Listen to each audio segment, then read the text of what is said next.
Salam bahagia ya. Udah lama tidak berjumpa ini. Terima kasih banyak untuk teman-teman alumni Al-Khairat ataupun yang bukan alumni juga dan tamu-tamu undangan.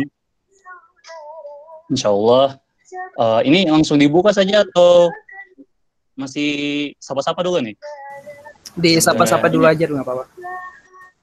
Ya, sapa-sapa dulu saja sambil tunggu ya. Oke, so mungkin jam untuk waktu Indonesia Timur sudah jam berapa nih? Sudah jam 9 ya. Jam 9.15 lewat 15 mungkin baru kita mulai.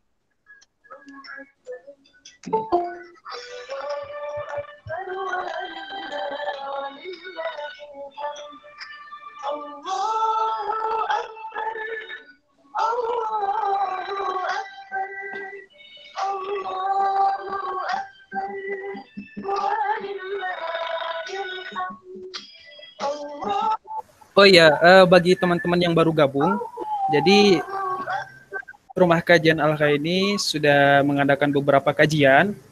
Kajian sebelumnya itu kaitannya sama pemuda. Mungkin yang sering pantengin Instagram teman-temannya yang Ustadz Ridho mungkin atau temannya Fatia pernah lihat postingan-postingan tentang Rumah Kajian Al-Khair. Jadi Rumah Kajian Al-Khair ini sudah mengadakan belasan kajian di hari belakang dimulai dari Ramadan dan alhamdulillah ini kajian ke-12 kalau saya tidak salah.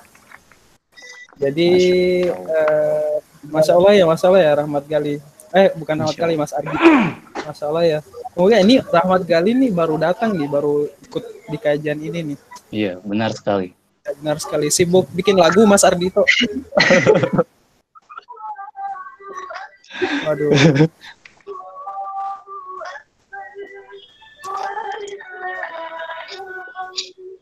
Okay. Kemarin sudah sempat gabung juga ya, satu kali ya. Cuma di akhir-akhir kalau. Oh iya, pernah. Oke, mungkin kita pesertanya sudah agak banyak, tamu-tamunya juga sudah berdatangan. Mungkin bisa Amalia sudah siap, Amalia ya? Amalia, mic-nya oke? Baik. Oke. Coba lagi. Nanti kalau misalnya kajiannya dimulai, Arjun musiknya dikecilin ya, kalau enggak dimatiin. Oke, boleh dimatiin sekarang. Ini pesertanya udah 20, sudah agak banyak. Saya serahkan acaranya ke Ustadz Ridho, siap?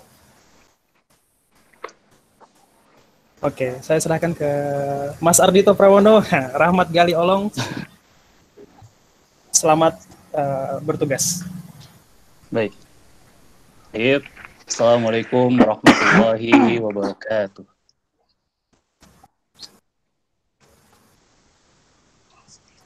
Ya, mari kita membuka acara kajian Al-Khair pada malam hari ini dengan membaca basmalah.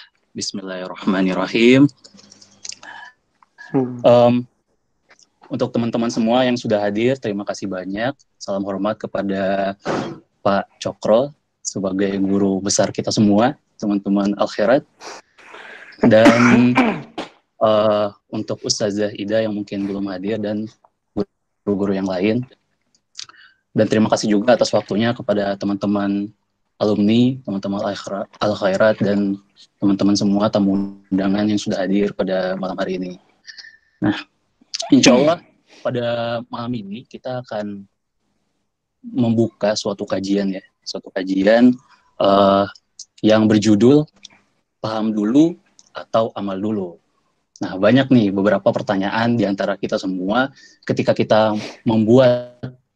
ketika kita melakukan perbuatan, ketika kita melakukan suatu amalan, kita kadang bertanya gitu ya, apakah saya harus paham dulu tentang amalan yang akan saya buat, atau saya amalkan dulu aja sebanyak dan semampu saya gitu ya. Nah, insya Allah pada malam hari ini akan dibahas kajian tersebut oleh Al-Mukarram Ustadz kita, Ustadz Rashid Ridho. Oke, terima kasih banyak Ustadz sudah hadir pada malam hari ini. Nah, seperti yang kita tahu bahwa ada suatu ungkapan atau suatu yang dikeluarkan oleh Umar bin Abdul Aziz. Beliau berkata bahwa barang siapa yang beramal tanpa ilmu, maka ia lebih banyak merusak daripada memperbaiki. Nah, mungkin itu akan menjadi pembahasan utama juga pada malam hari ini oleh Ustadz Rashid Ridho. Nah, untuk selanjutnya, kita lanjut saja ke acara kita yang selanjutnya ya. Untuk pertama, akan ada pembacaan ayat suci Al-Quran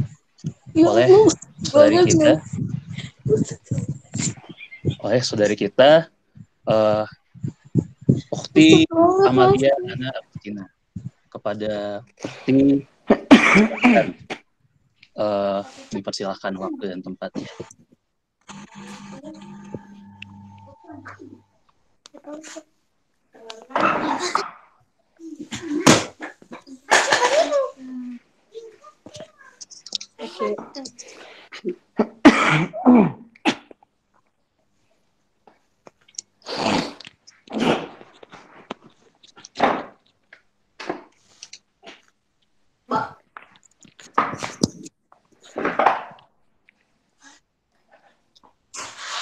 A'udzu billahi minasyaitonir rajim. Bismillahirrahmanirrahim. Laisal birra an tuwallu wujuhakum qibalal masyriqi wal maghrib. Qibalal masyriqi wal maghribi walakinnal birra man amana billahi wal yaumil akhir. Amana billahi wal yaumil akhir wal malaikati wal kitabi wan nabiyyin. Wa atul mala ala bihi zawil qurba wal yatama wal masakin wa ibnas sabili was-sa'ilina wa fir riqab wa aqamas sholata wa ataz zakah wal mufuna bi ahdihim idza ahadu was-sabirina fil ba'sa'i wad-dharra'i wa hinal ba's. Ulaika allazina shadaqu wa ulaika humul muttaqun.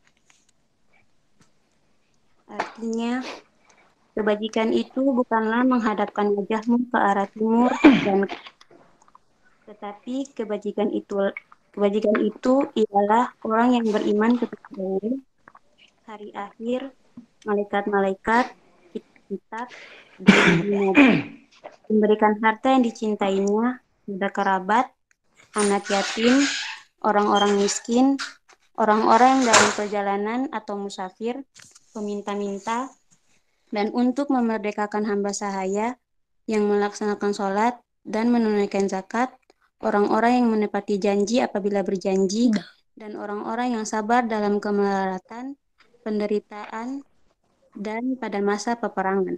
Mereka itulah orang-orang yang benar, dan mereka itulah orang-orang yang bertakwa. Sadaqallahul azim. Masya Allah. Sadaqallahul azim wa sadaqa rasulul karim wa nahnu ala dzalika minasy syahidin. Terima kasih kepada saudari Amalia Ana Agustina sudah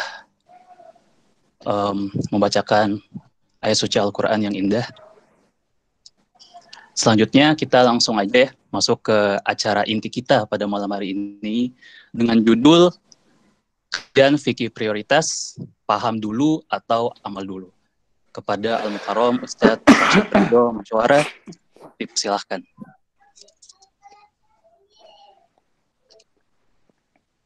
Cek suara kedengaran. Dengaran Ustadz. Oke, siap.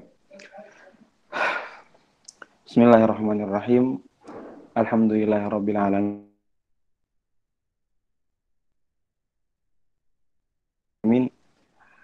Assalatu wassalamu ala asrafil anbiya'i wal mursalin sayyidina wa maulana Muhammadin wa ala alihi wa ashabihi wa man tabi'ahum bihuda ila yaumiddin, amma ba'd. Uhayyikum bitahiyatil Islam. Assalamualaikum warahmatullahi wabarakatuh. Waalaikumsalam warahmatullahi wabarakatuh.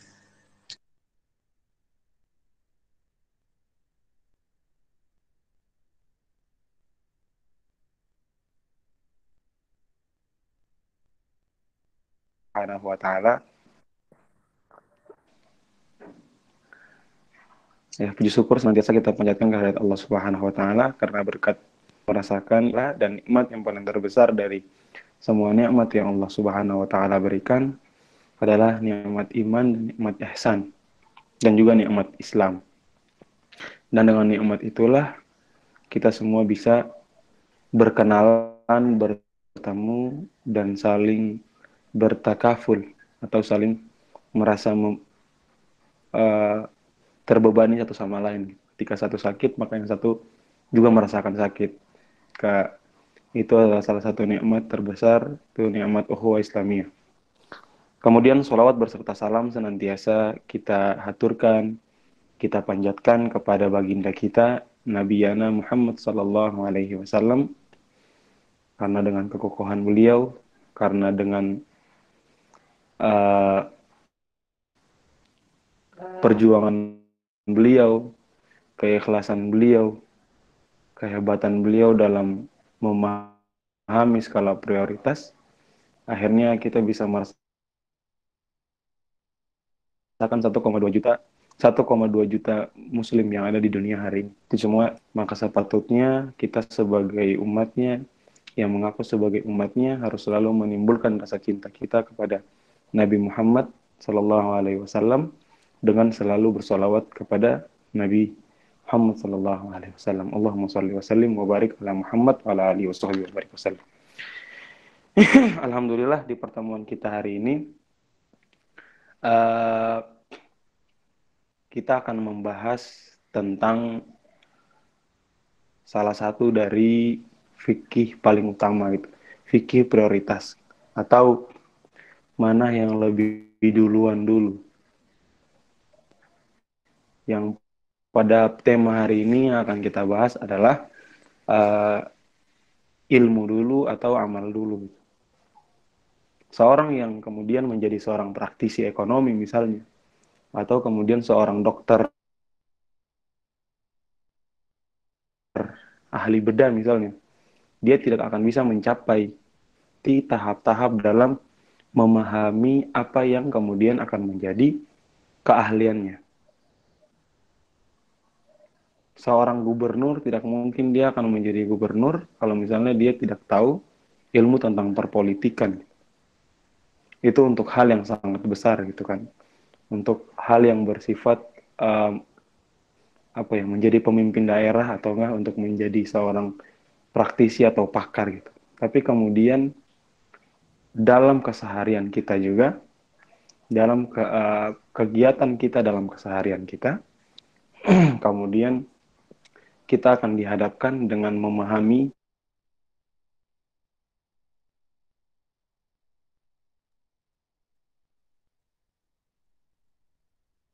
hal-hal yang akan kita lakukan sebelumnya. Maka kemudian ketika ditanya ilmu dulu atau amal, berpegang dengan hadis Nabi SAW, al ilmu imam wal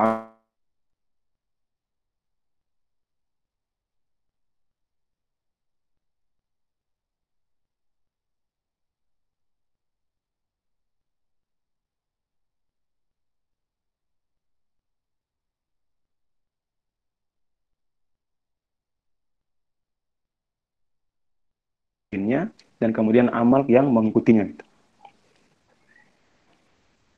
Karena kan jalanin aja dulu gitu kan.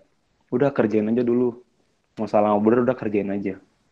Suatu kegiatan atau suatu uh, suara hilang. Cek, jelas nggak suaranya? Sudah. Cek, Tapi tadi suaranya jelas nggak? kadang Oke. sudah Ustaz. Cuman tadi agak hilang-hilang. Jadi tadi putus-putus ya? Oke. Iya, lanjut Ustaz. Oke. Lanjut ya. Oh ya. Iya. Terus yang mana ya? Oh ya. Ya. Jadi suatu amal akan mendapatkan lebih banyak manfaatnya ketika amal itu dibangun dengan ilmu. Mungkin sekarang kita biasanya gitu kan, dapat dalam lingkungan keseharian kita, biasanya kita dibilang udah jalanin aja dulu gitu kan, kerjain aja dulu, mau benar mau enggak, udah bodo amat gitu kan.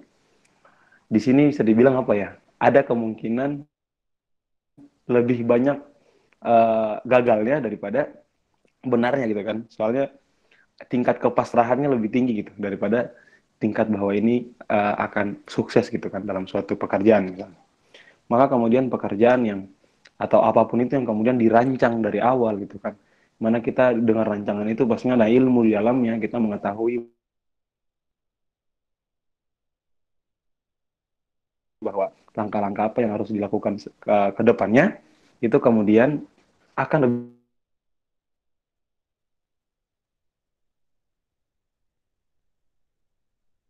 lebih terstruktur dan akan lebih berjalan sesuai dengan keinginan kita. Dan lebih banyak meminimalisir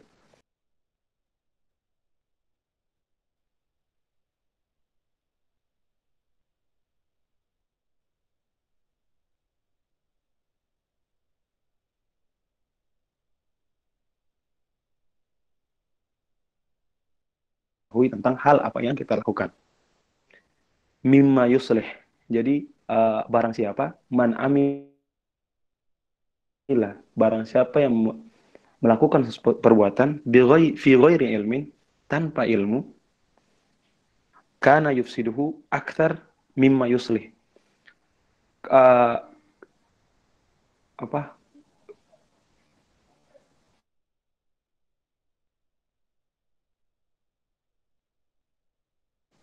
Keburukan itu akan lebih banyak daripada kebaikan yang ditimbulkan. Sedangkan syariat Islam sendiri adalah bagaimana dikatakan oleh Syekh Ahmad Rasuni bahwa asy-syariatu itu ma yufsi ma yajlibul masalih hakikian wa yudra'ul mafasid hakikian wa huwa minasyariah. Jadi apa-apa yang kemudian mendatangkan kebaikan dan kemudian menjauhkan dari kemafsadatan, maka itulah bagian dari syariat gitu kan. Itu berarti syariat ini adalah lebih banyak menghasilkan maslahatnya. Maslahat ini bagaimana bisa menghasilkan maslahat? Apabila kita mengetahui ilmu terkait ini, maka kemudian ilmu menjadi hal yang paling penting. Dari perkataan Khalifah Umar bin Abdul Aziz juga, kita bisa mengambil kesimpulan bahwa amal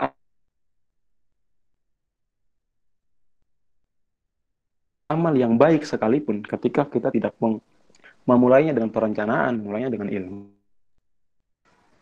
maka bukan menghasilkan kebaikan, tapi kemudian bisa jadi menghasilkan keburukan gitu. Bagaimana keburukan yang terstruktur itu akan mengalahkan kebaikan yang kemudian tidak terstruktur. Jadi walaupun hal yang kemudian tidak baik sekalipun, hal yang buruk sekalipun, ketika dilakukan dengan ilmu, dia akan melakukan hal yang baik yang kemudian dilakukan tanpa ilmu.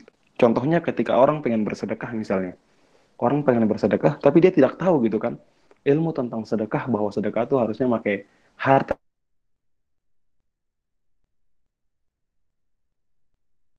yang terbaik dari kita. Kemudian harta yang kemudian diambil dari pekerjaan yang halal atau harta-harta yang didapatkan dengan halal. Tapi kemudian karena dia ingin bersedekah, dia cuma tahu bahwa dalam Islam itu ada amalan yang bernama sedekah. Kemudian dia mencuri misalnya.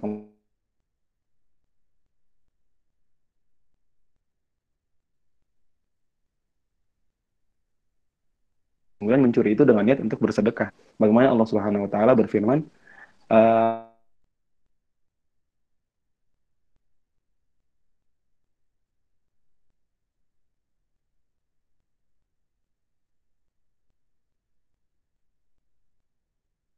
jangan mencampur sebuah kebaikan dengan keburukan gitu. Ya, saya lupa konteks dia akan bisa juga menghalalkan semua cara gitu. Begitu juga dalam Al-Quran, bagaimana Allah Subhanahu wa Ta'ala sebenarnya telah menjelaskan kepada kita bahwa ilmu itu menjadi suatu hal yang paling prioritas atau suatu hal yang paling utama daripada amal. Sebagaimana kita melihat rentetan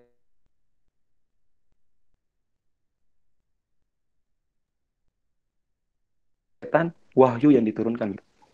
Wahyu yang pertama kali diturunkan adalah Bismi rabbikal ladzi khalaq. Walaupun kemudian ulama berbeda pendapat terkait masalah ini, tapi kemudian pendapat yang paling kuat adalah surat Al-Qalam itu adalah surat pertama yang diturunkan dari wahyu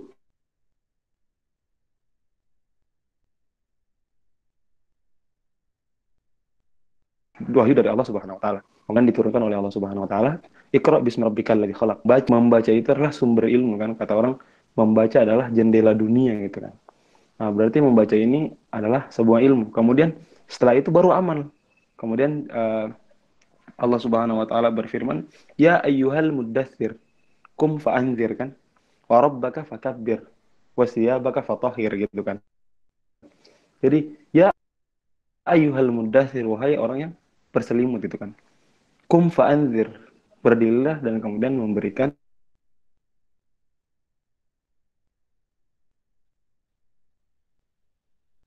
fa'anzir, apa? Memberikan kabar gembira gitu. Warabbaka fakabbir, kepada Tuhanmu lah kamu malan gitu. Jadi dalam rentetan turunnya wahyu saja, Allah Subhanahu wa taala mengutamakan ilmu dulu sebelum amal. Begitu juga kita bisa lihat dari sirah-sirah Nabi Shallallahu alaihi wasallam, misalnya sebelum berhijrah ke kota Madinah, Nabi Muhammad Shallallahu alaihi wasallam di Mekah itu membentuk para sahabat. Apa yang dibentuk oleh Nabi SAW itu ilmu gitu. Ilmu tentang akidah.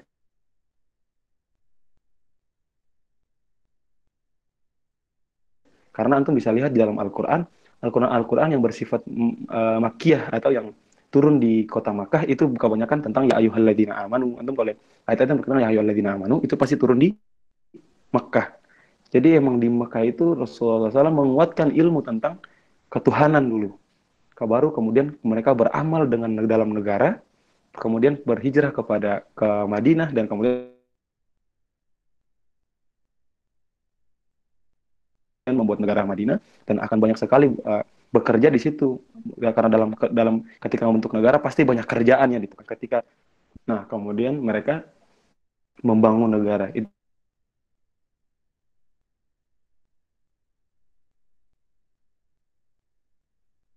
juga yang membedakan kita generasi sekarang ini dengan generasi sahabat. Bagaimana Ustadz Said Kutub dalam kitab beliau Ma'alim fi Thariq, beliau mengatakan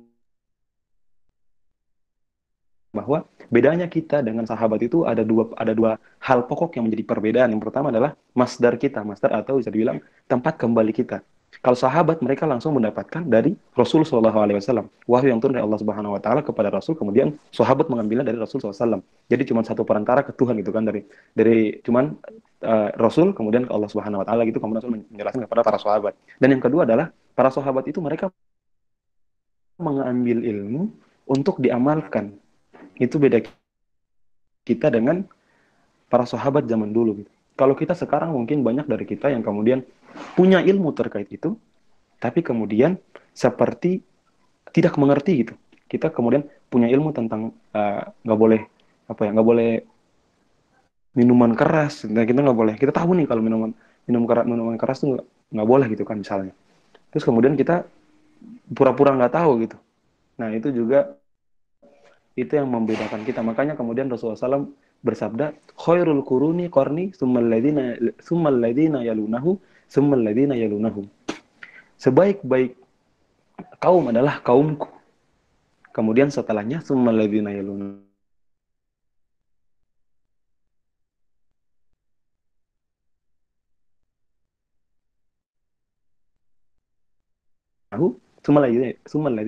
Kemudian setelahku. Jadi kenapa sampai mereka menjadi bahwa generasi Rasulullah SAW adalah generasi terbaik, Rasul dan para sahabat.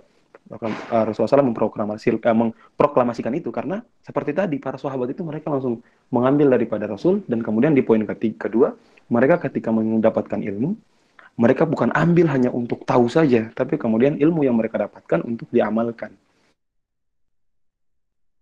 Itu juga salah satu poin yang paling penting dalam kita mencari ilmu juga. Jadi ketika mencari ilmu atau mendapatkan ilmu, maka kemudian ilmu itu kita niatkan untuk menjadi sebagai apa ya, penguat dalam amal kita. Contohnya kita sebagai seorang praktisi syariah, misalnya praktisi ekonomi syariah misalnya.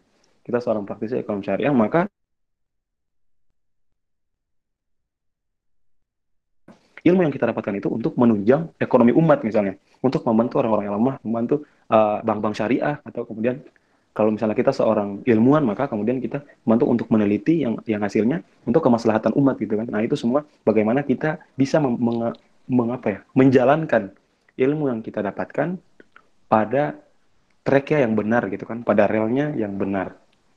Maka ilmu ini menjadi suatu hal yang penting untuk menguatkan dalam kita melakukan semua hal dalam hidup kita. Begitu juga yang berkaitan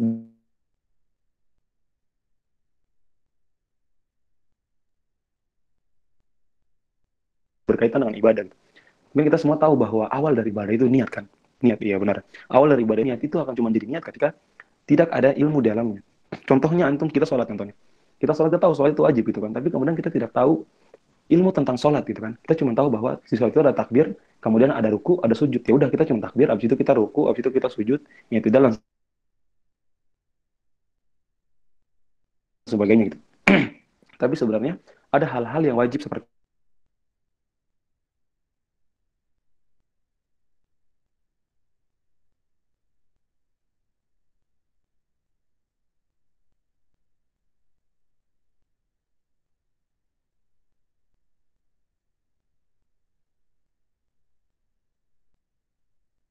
contohnya baca Al-Fatihah, kemudian kita melewatkannya gitu kan, kita tidak membacanya gitu kan. Kemudian maka di situ ketika kita tidak punya ilmu terkait ibadah yang akan kita lakukan, maka nol gitu hasilnya. Jadi ibadah itu akan mendapatkan nilai ketika kita punya ilmu terkait ibadah itu. Bagaimana mungkin kalau antum belajar di fikih atau di ilmu usul fikih, ada namanya di ilmu fikih ada namanya mukallaf. Mukallaf itu adalah orang yang terbebani atas dosa. Kapan sih orang itu akan terbebani atas dosa gitu kan? Orang itu akan terbebani atas dosa atau akan diwajibkan bagi dia untuk melakukan sesuatu atau dibolehkan untuk dia melakukan sesuatu, maka itu ketika dia mencapai kadar mukallaf. Kadar mukallaf itu paling gampangnya dia bisa membedakan mana yang baik, mana yang buruk, mana kanan, mana kiri. Kemudian bisa membedakan antara bara api dengan kurma, atau bara api atau dia bisa membedakan hal yang lain. Itu sebagian besar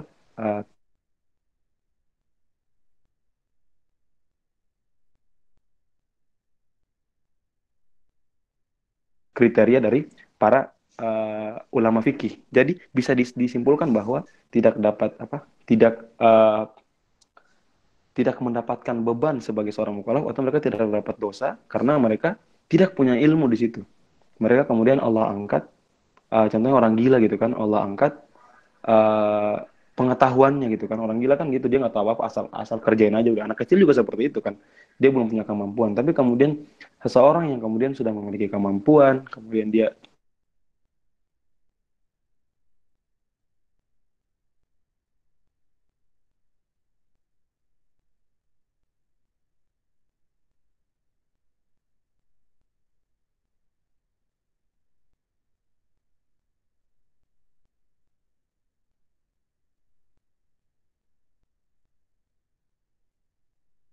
kemudian punya ilmu, dia tahu gitu kan akan sebuah kebenaran, di mana yang kesalahan, dan dia tidak melakukan. Suara hilang.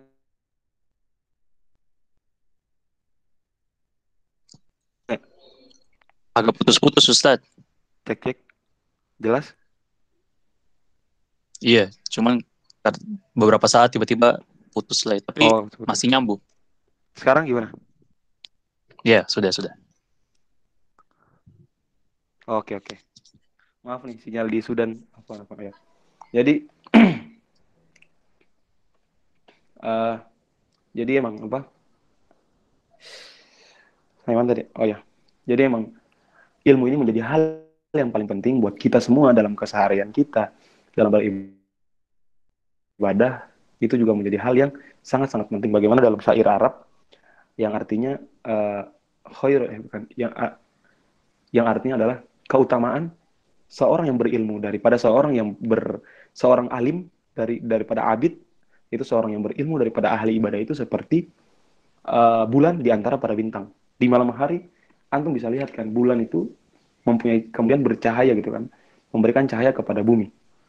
Sedangkan bintang-bintang itu ketika nggak ada bulan, waktu malam hari ya mungkin dia menerangi, cuman nggak seterang bulan ketika memberikan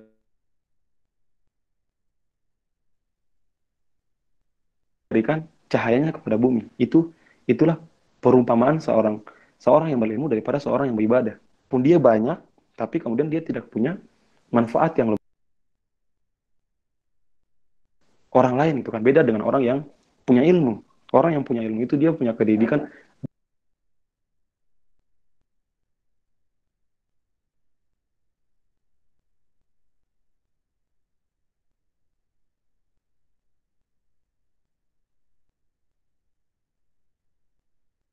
Subhanahu wa taala, dan juga dia punya kedudukan di semua, di orang lain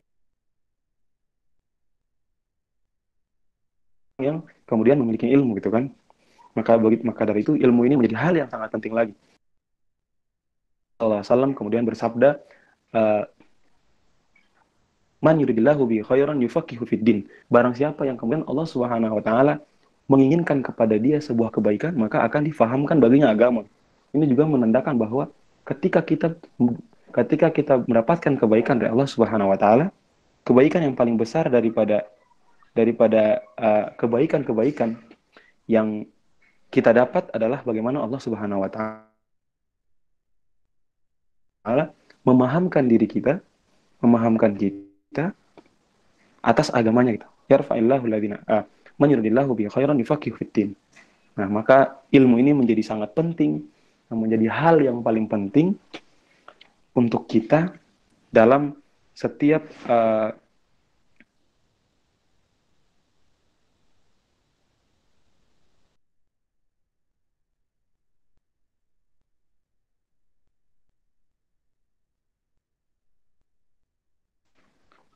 dalam setiap keseharian kita, apalagi kita menjadi seorang lain gitu kan, sering mengajar atau sebagainya.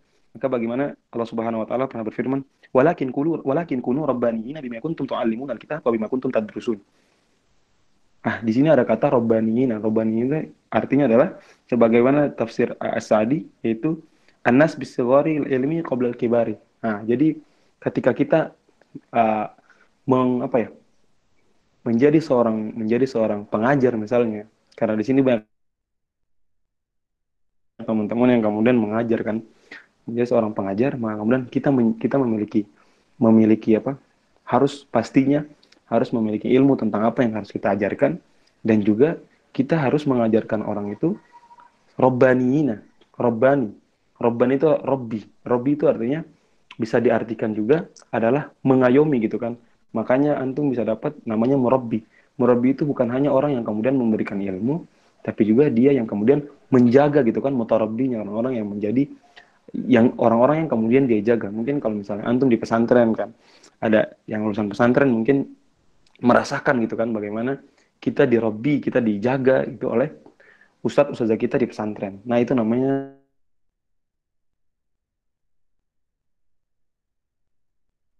mendidik dengan ilmu dari kecil sebelum sampai besar. Maka kemudian ilmu ini adalah hal yang sekali lagi saya ulangi bahwa hal yang paling penting dalam menopang semua amal kita dalam keseharian kita sehari-hari. Apapun itu, kemudian ketika diawali atau ketika dimulai dengan ilmu, maka kemudian akan menghasilkan nilai. Suatu amalan akan bernilai 0, akan menjadi nilai 0 ketika tidak ada ilmu di dalamnya. Jadi ilmu itu kalau misalnya kita umpamakan, ilmu itu seperti 1 dalam angka 10 gitu. Angka 10 kalau nggak ada 1 dia nggak ada nilai gitu kan, 0 doang. Dia cuma nilainya 0. Tapi kemudian ditambahkan dengan amal, maka akan menjadi 10 gitu dan bernilai besar gitu. Jadi sekali lagi ketika kita melakukan sesuatu, kita berniat kepada Allah Subhanahu wa taala atas sesuatu itu, kemudian kita mengetahui atau kita mencari tahu ilmu tentang apa yang kita lakukan. Misalnya kalau misalnya ngomong tentang masalah nikah contohnya. Ketika seseorang ingin menikah, kalau cuma asal mau doang gitu kan, asal mau doang, mungkin KUA sekarang penuh gitu kan, kalau misalnya orang semuanya mau. Tapi kemudian ada hal-hal yang kemudian menjadi sangat urgent dalam masalah nikah misalnya, yang harus difahami dengan baiknya gitu. Bagaimana cara menyatukan dua kepala gitu kan dalam satu rumah, bagaimana hal yang sebagainya. Kemudian juga ketika kita ingin menjadi seorang uh, seorang apa ya, ingin menjadi guru misalnya, pastinya kita harus tahu juga kan bagaimana, bukan cuman contohnya mau jadi guru fisika, bukan cuman kita memahami fisika gitu, tapi kita juga harus tahu bagaimana psikologi anak gitu kan, psikologi orang-orang yang akan kita lakukan gitu, yang akan kita ajar gitu kan. Mungkin di dalam kelas ada 15 orang, kita harus tahu masing-masing anak ini punya kemampuan seperti apa dan seperti apa, karena untuk menunjang sebuah kesuksesan dalam dalam perbuatan, maka kemudian memahami perbuatan itu dan memahami objek yang akan kita uh, kita sentuh atau akan bersentuhan dengan kita dalam perbuatan yang akan kita lakukan, itu adalah bagian daripada mencapai kesuksesan dari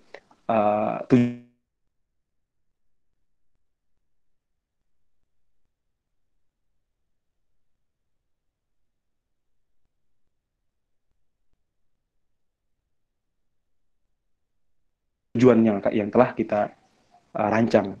Ya mungkin di sesi tanya jawab bersama antum semua. Syukran ala husni ihtimamikum. Assalamualaikum warahmatullahi wabarakatuh.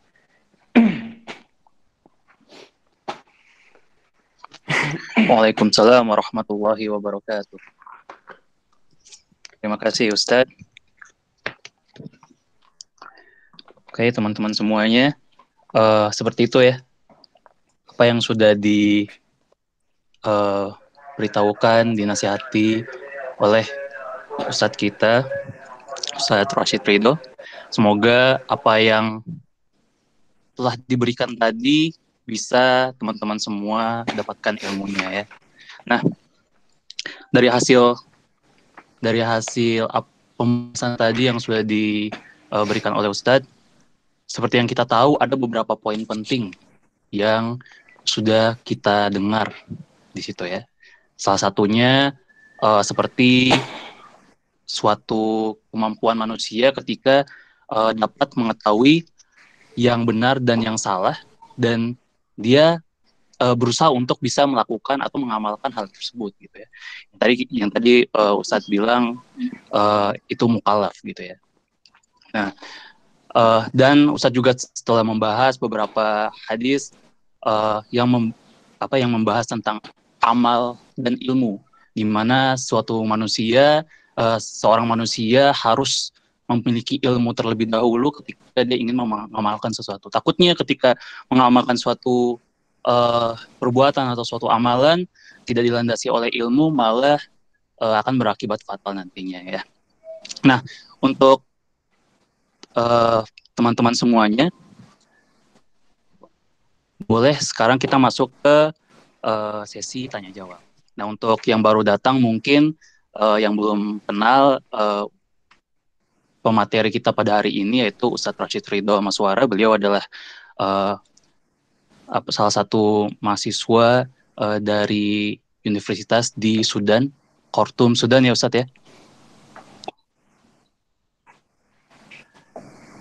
Nah, insya Allah beliau sudah sangat baik dalam keilmuan Islam yang bisa kita timba nanti. Oke, untuk teman-teman semua dibuka sesi tanya jawab, sharing dan diskusi. Boleh silakan teman-teman yang ingin bertanya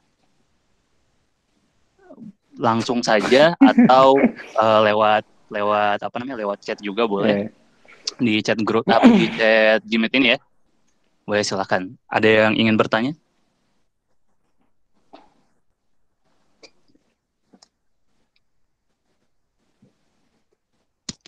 Ya, boleh. Nah itu ada. Kenapa? Kenapa Arjun? Ceng, ada mau kasih tahu, ada yang mau nanya di chat. Oh iya. Oke, untuk saudari Melani Kamsurya, boleh silakan bertanya. Mau lewat chat atau mau langsung bicara? Langsung saja. Oke, boleh silakan. Oke, bismillahirrahmanirrahim. Assalamualaikum warahmatullahi wabarakatuh. Terima kasih atas kesempatannya. Di sini yang ingin saya Waalaikumsalam.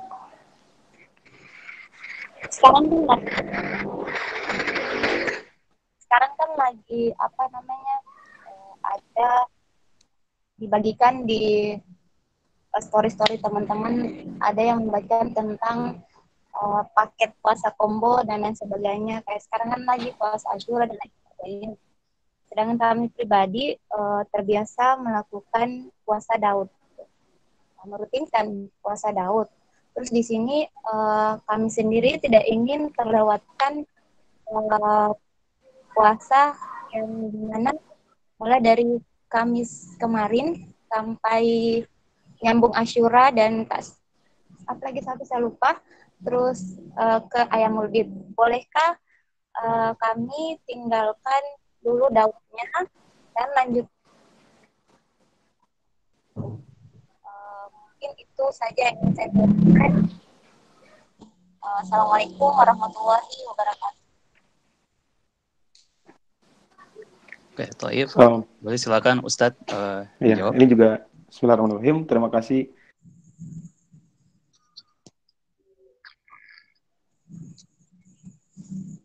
Ya, terima kasih Saudari Melani Kamsura. Ini juga penting gitu kan. Ini juga berkaitan dengan amal dan ilmu gitu. Ketika sekarang kita dalam keadaan ingin berpuasa gitu kan, berpuasa sunnah. Kemudian kalau misalnya kita memiliki ilmu terkait puasa-puasa sunnah dan kapan-kapan waktunya, ini juga sangat penting buat kita.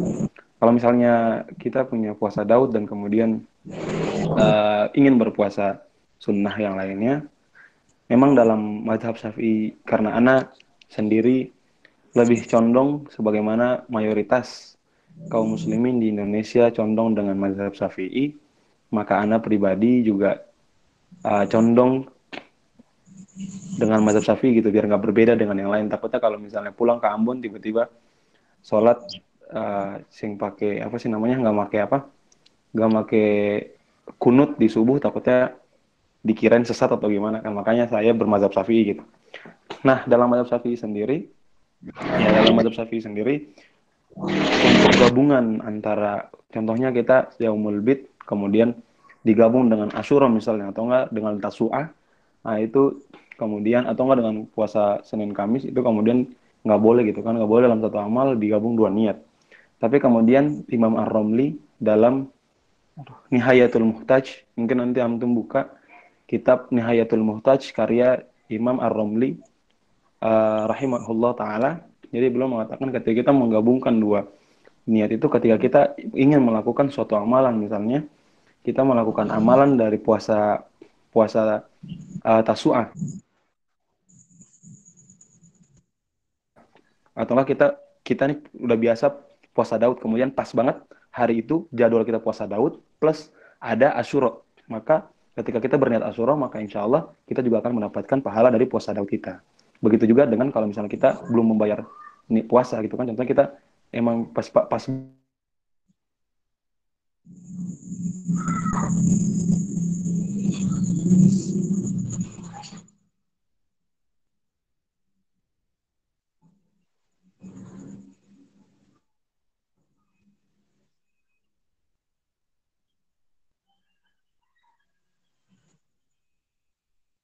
kita pengen bayar puasa, kita dengan niat untuk mengganti puasa Ramadan kita misalnya, harusnya kita landasi dengan ilmu. Dan ini pertanyaan yang sangat penting gitu.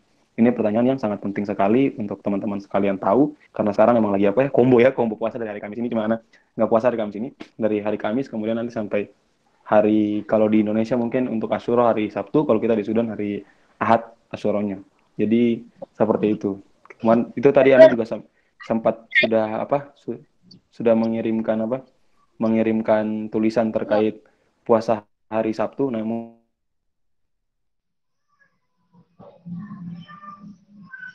Aduh, hilang lagi deh.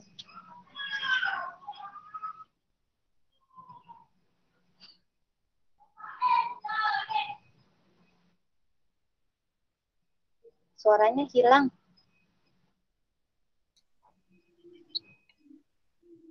Yang lain.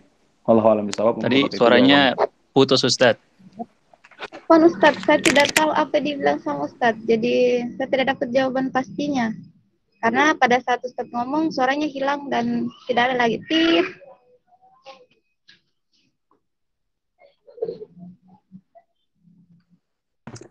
Kendala sinyal ini ya. Gimana? Tadi suaranya Gimana? putus Ustadz pas pembahasan Suaranya puasa di hari Sabtu itu. Oh gitu. Putus. Ya, mungkin bisa diulang yang pas pembahasan tadi Oh oke. puasa di hari Sabtu itu.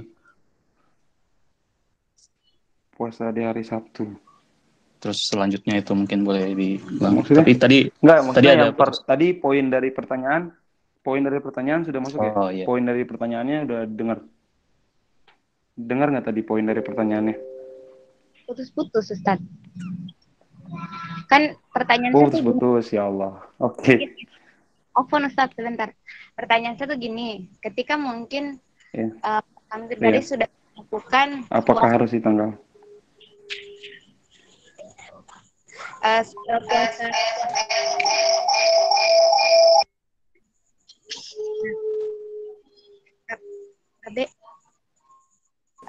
Maksudnya gini Ustaz, kan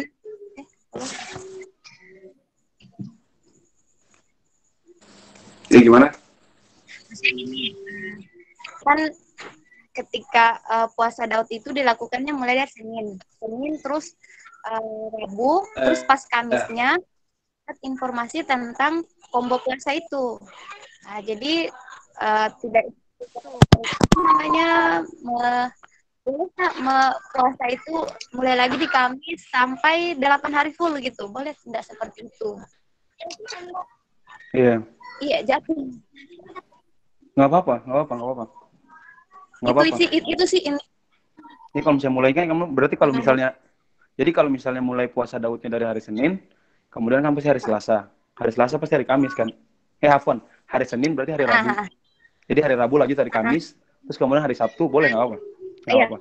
Nggak apa-apa. Nggak masalah. Gini, pas Rabu, Kamis, Jumat, Sabtu, sampai kan digabung sampai Ayyamul Bidnya. Boleh nggak seperti itu? Iya. Boleh. Sampai boleh. akhirnya dapat. Tapi untuk hari Jumat, untuk hari Jumat itu ada hadis yang kemudian melarang terkait puasa di hari Jumat, kecuali puasa-puasa yang kemudian yang bersifat fardhuiyah atau yang bersifat wajib. Contohnya mengqadha puasa atau puasa nazar itu boleh di hari Jumat. Jadi mungkin hari Sabtu di Kamis, kemudian ke hari Sabtu sampai Yaumul Bid setelahnya itu boleh. Jadi seperti itu. Sampai Ayyamul Bidnya habis gitu. Baru setelah kecuali itu, ya. Atau gimana? Atau setelah itu lanjut lagi ke puasa Daudnya. Iya. Boleh itu? Nggak apa-apa. Boleh. Siap. Boleh. Nggak masalah. Oke. Sudah paham. Oke, siap. Makasih ya. Ya. Iya, oke. Oke, Baik, Pak Afwan Moderator. Ustaz. Syukran Iya. Melani lagi. Makasih Melani atas pertanyaannya. Iya, terima kasih banyak. Saya terima kasih atas jawabannya. Iya. Nah, untuk teman-teman yang lain, apakah ada yang ingin bertanya? Atau mungkin mau ditanggapi tadi pertanyaan dari Saudari Melani untuk teman-teman yang lain? Silakan kalau mau bertanya boleh lewat chat atau langsung saja ya.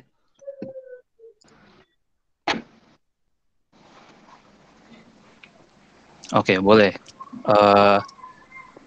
Mas Adebun. Boleh silakan. Adebun, boleh silakan bertanya. Ya, terima kasih Mas Rahmat Gali. Ustadz Ridho, saya mau bertanya yang fikih prioritas tadi ya, paham dulu atau amal dulu, dia hanya khusus untuk ranahnya ibadah atau muamalah juga?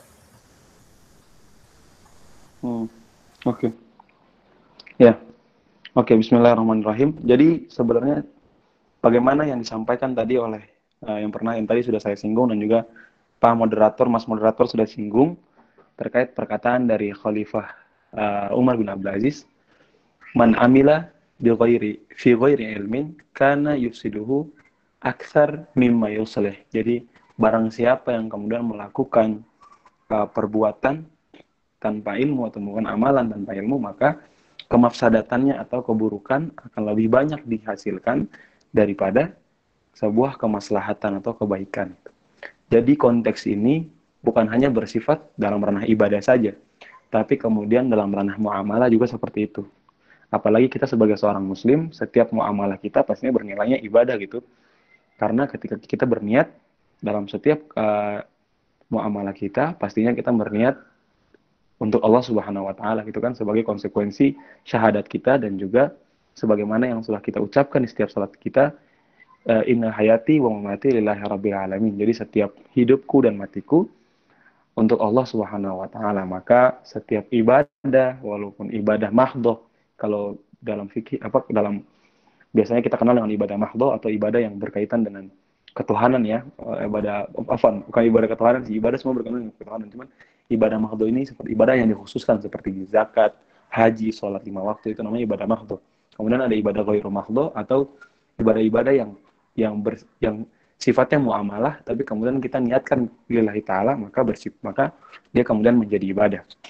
Makanya ilmu itu menjadi karena Al-Quran itu isinya ilmu, dan Islam itu isinya ilmu, dan sifatnya adalah rahmatan lil alamin, maka ilmu itu adalah untuk semuanya, untuk setiap sendi daripada kehidupan kita sebagai seorang muslim pastinya, dan seorang mukmin, seorang mukminah. Nah, kemudian ketika kita melakukan sesuatu, alangkah baiknya dan harus kita kemudian memiliki ilmu atasnya gitu. Karena akan bernilai pahala, akan bernilai kebaikan di sisi Allah. Karena kita pasti nggak mau dong masa kita cuma melakukan sesuatu cuma dapat nilai balasan balasan duniawi saja, tapi kemudian nggak ada nilai akhirat. Bagaimana Nabi SAW bersabda, wa man arada ad-dunya fa alaihi bil ilmi wa man arada al-akhirah fa alaihi bil ilmi. Jadi barang siapa yang menginginkan dunia, maka raihlah dengan ilmu, dan barang siapa menginginkan akhirat, maka raihlah dengan ilmu. Jadi masalah konteks amal atau ilmu ini itu untuk semua ranah kehidupan kita. Sekali lagi, untuk semua ranah kehidupan kita. Bagaimana dari sabda Nabi bahwa ketika menginginkan dunia, maka dengan ilmu. Menginginkan akhirat juga harus dengan ilmu. Wallahu a'lam bishawab. Saya seperti itu, Mas Adibun. Baik, jazakallah khair. Terima kasih Mas moderator dan Ustaz Ridho. Iya. Ya. Ada lagi teman-teman yang ingin bertanya, boleh silahkan. Silakan, jangan sungkan-sungkan.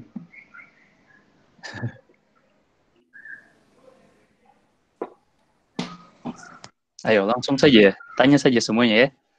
Kalau tidak nanti moderator yang tanya ini ya. Silakan moderator. Mungkin Pak Cokro boleh kalau mau bertanya Pak Cokro. Ya Allah. Insya Allah. Kangen sekali sama Pak Cokro ya.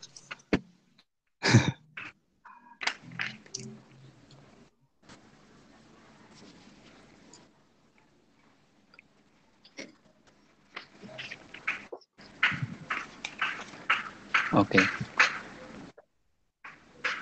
Pak Cokro, mic mati Pak Cokro. Suara sih nggak pendengar.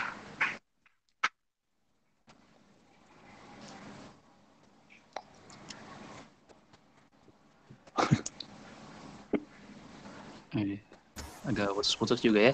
Mikrofonnya Pak Cokro belum nyala sepertinya. Oh, ada. Oh iya. Ada yang mau bertanya lagi sepertinya di chatroom.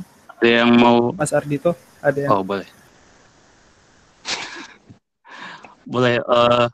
Boleh silakan. Saudari Melani. Boleh silakan kalau mau bertanya lagi ya. Tafadhol. Oke. Bismillahirrahmanirrahim. Assalamualaikum warahmatullahi wabarakatuh.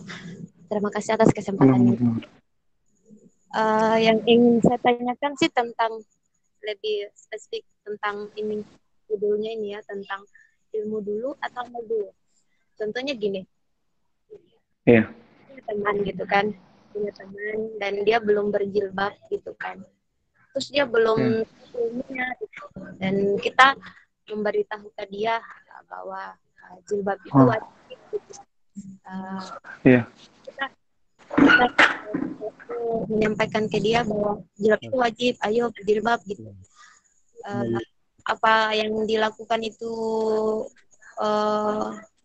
dan akhirnya dia melakukannya, apakah itu tidak apa-apa atau kan mungkin kitanya hanya menjelaskan tidak terlalu gimana gitu, maksudnya yang sebatas ilmunya kita aja gitu.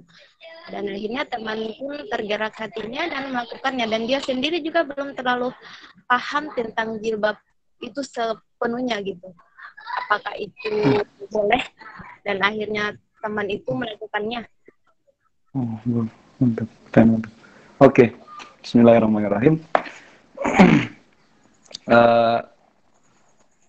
Ini berkaitan dengan suatu kewajiban gitu kan.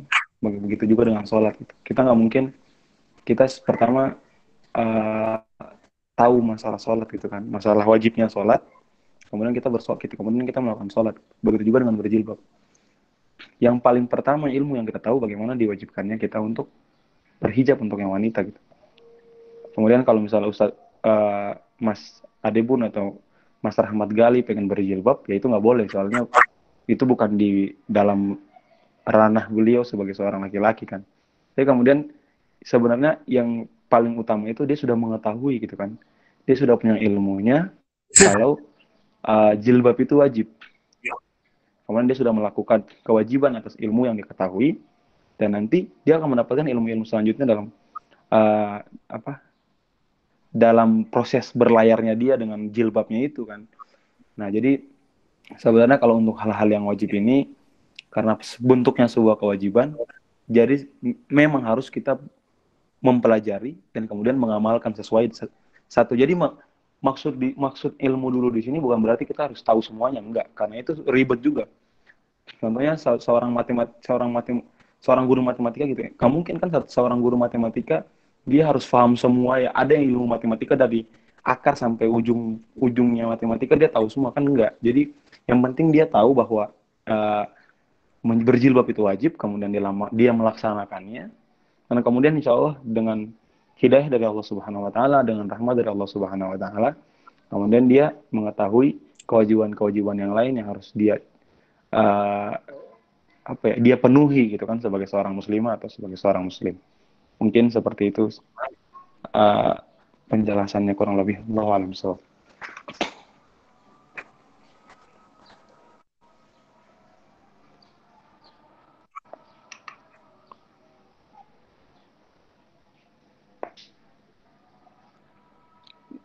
Ini Pak MC mana nih?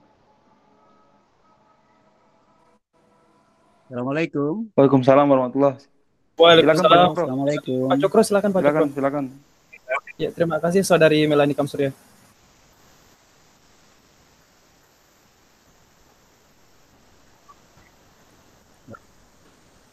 Baik. Pak Cokro cuma boleh ya tambah sedikit ya. Memang Boleh, kalau boleh, Pak Cokro ikuti ya Ustaz Ridho memang benar ya, kalau kita mau tunggu ilmu sempurna ya kapan beramalnya kan begitu. Jadi Iya. Wajib kita menuntut ilmu, tapi sebaiknya ya kita begitu kita berilmu langsung kita amalkan. Nah, nanti dalam perjalanan kan harus ada evaluasi. Karena kalau kita berilmu kemudian kita beramal tanpa evaluasi, mungkin juga ya kadang-kadang orang Ambon bilang saking semangat bisa keluar jalur kan begitu. Jadi harus benar-benar. Kemudian langsung beramal. Baru kita harus senantiasa itu evaluasi tentang apa yang kita amalkan. Mungkin itu saja Pak. Tambah sedikit saja. Iya. Makasih banyak Pak Cokro atas tambahannya. Ya, jadi tadi terima kasih Pak Cokro atas tambahannya juga. Dan memang ketika jadi ada Iya, kira-kira itu saja yang Pak Cokro tambahkan sedikit Iya saja. Pak Cokro, terima kasih banyak Pak Cokro atas tambahannya. Ya, jadi antum mesti paling semua pasti tahu lah gitu kan. Ada namanya Gus Baha gitu. Gus Baha itu salah satu ulama pembesar NU di Indonesia. Jadi beliau pernah bilang dalam suatu ceramah beliau bahwa ketika antum punya ilmu, maka seharusnya antum kasih tahu gitu kalau saya punya ilmu itu. Itu bukan masalah ria, bukan. Tapi bagaimana agar orang-orang di sekitar antum ini dia nggak cari orang yang salah dalam mencari ilmu gitu. Jadi ketika antum punya ilmu misalnya, antum punya ilmu nih, ini konteksnya dalam kita punya ilmu ya. Contohnya saya ini bisa bahasa Arab contohnya. Saya bisa bahasa Arab nih. Bilang saya bisa bahasa Arab gitu kan, agar nanti orang-orang yang datang itu yang ingin belajar bahasa Arab, biar mereka nggak salah guru, biar mereka ntar nggak apa ya, nggak tersesat lah gitu kan. Mereka datang ke antum gitu. Itu harus kasih tahu gitu kan bahwa kita kita punya bahasa Arab gitu. Masa kita kalah sama dokter gitu kan? Dokter aja punya tulisan spesialis apa? Spesialis jantung, spesialis ini itu biar orang nggak tersesat gitu. Biar orang nggak yang sakit jantung nggak datang ke dokter gigi gitu kan? Kalau nggak ada pelangnya gitu kan? Mereka kan sebenarnya dokter. Begitu juga dengan antum. Gitu. Tapi bukan berarti kita memberitahu bahwa kita punya ilmu dengan niat bahwa kita ingin ria, enggak, agar kita menyelamatkan orang lain gitu kan. Jadi kurang lebih seperti itu.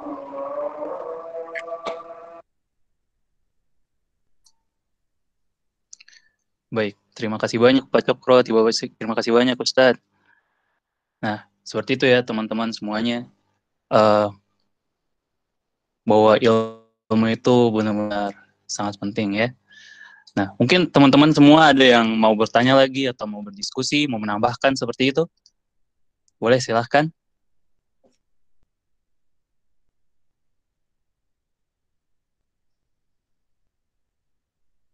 Oh, boleh, silahkan.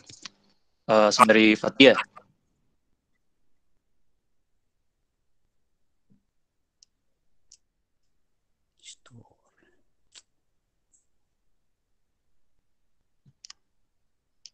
Lewat suara kah? Lewat cek ini? Fatia, boleh langsung? Suara. Oke, boleh, silakan. Bismillah. Assalamualaikum warahmatullahi wabarakatuh.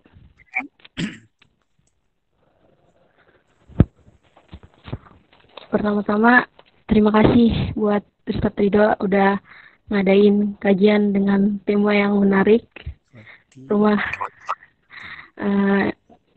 Tadi saya bacakan ini the series fikih prioritas. Kalau the series berarti ada lanjutannya ya. Jadi kami tunggu lanjutan dari kajian ini. Oke, langsung di pertanyaannya ya. Tadi kan yang sudah Ustadz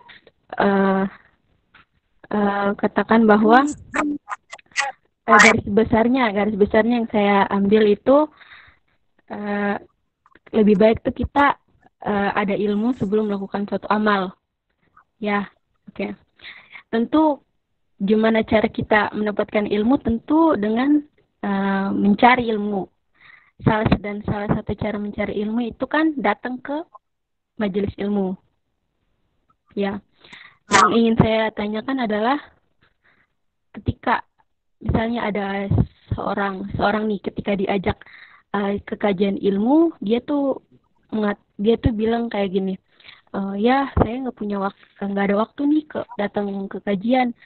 Yang saya dengar kajian dari Instagram aja, dari YouTube aja kan sama aja, sama-sama mendapatkan ilmu juga.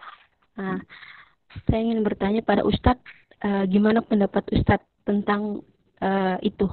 Jadi ada dua cara ya. Salah satu datang ke majelis ilmu, satu dengan seperti itu, seperti searching di Instagram, YouTube, kan sama-sama juga mendapatkan ilmu. Apakah ada perbedaan faedah atau hal semacamnya? Mungkin itu saja. Udah. Assalamualaikum warahmatullahi wabarakatuh. Semoga Ustaz sehat ya. Assalamualaikum. Waalaikumsalam warahmatullahi wabarakatuh.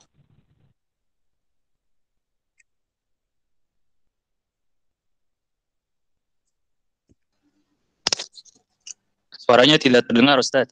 Mic mati. Males. Boleh. Afwan. Jadi Ya. saya jadi teringat dengan sabda Nabi SAW di kitab Arba'in An-Nawawi. Saya lupa di riwayatnya siapa, cuman bunyi hadisnya, ijtama'a qaumun fi baitin min buyutillah yatluna kitaballah wa yatadarasuna bainahum fa'anzalat alaihimus sakinah wa ghasyiyatuhumur rahmah wa haffathumul malaikah wa ma ghafarahumullahu fima indak. Atau kama qala SAW. Jadi ijtama'a qaumun fi baitin min buyutillah, berkumpulnya suatu kaum dalam fi baitin min buyutillah, dalam masjid Allah gitu kan. Tapi kemudian masjid di sini bisa mungkin tempat yang lain, tapi di mana mereka berkumpul gitu. Ijtama'a qaumun fi baitin min buyutillah yatluna kitaballah. Kemudian mereka bercengkrama gitu kan, yatluna kitaballah wa yatadarasunahu bainahum. Kemudian mereka saling mengajarkan satu sama lain. Situ anzalat alaihim sakinah, kemudian Allah Subhanahu wa taala menurunkan kepada mereka sakinah, wa ghasyiyatuhumur rahmah, kemudian memberikan kepada mereka rahmah gitu.